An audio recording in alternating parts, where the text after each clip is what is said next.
Let me ask you a question. Does this gentleman here look hungry or full? Well, we can't really tell just by looking at his face. We'd have to look at the level of hormones in his bloodstream.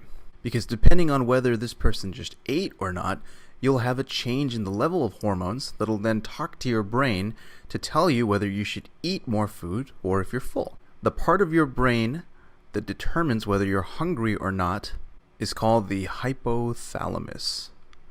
The hypothalamus. Your hypothalamus helps make the distinction if your body is rich in energy or if your body is poor in energy.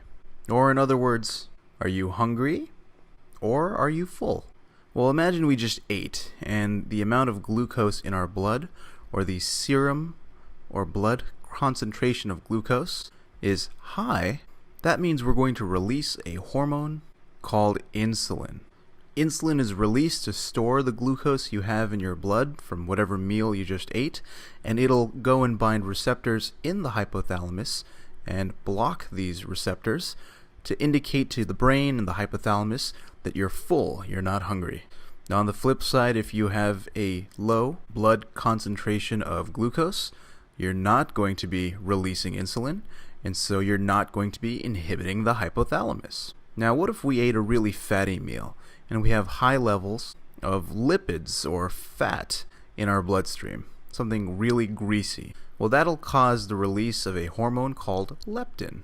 Leptin is similar to insulin in that it represents the presence of energy-rich nutrients in the bloodstream, so it'll go to the hypothalamus and bind receptors there to inhibit the feeling of hunger, which means that when lipid concentration is low, you're not going to be releasing leptin and you're not going to be inhibiting the hypothalamus. Now the final thing that talks to our brain is our stomachs. After we've eaten a bunch, our stomach will be pretty full with food. However, if we haven't eaten in a while, our stomachs can be pretty empty. And I'm sure you've had this happen to you. If your stomach is empty, it starts talking to you. It starts making noises. It actually starts to growl. And if you listen closely, the stomach is actually saying, ghrelin, ghrelin, which just happens to be the name of the hormone that's released into the bloodstream to tell the hypothalamus that we are pretty hungry. We've got a pretty empty stomach.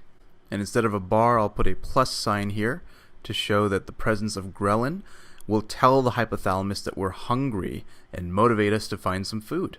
These three hormones, insulin, leptin, and ghrelin, are the main players that determine whether we're hungry. One of the interesting things that I should mention, though, about leptin, which I can probably write here, leptin levels rarely change.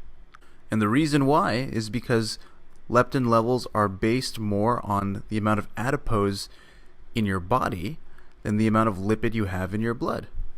Which makes sense because even though we'll eat some fatty, greasy meal that'll release lipids into our bloodstream, we'll definitely have a lot more fat tissue in our body beforehand.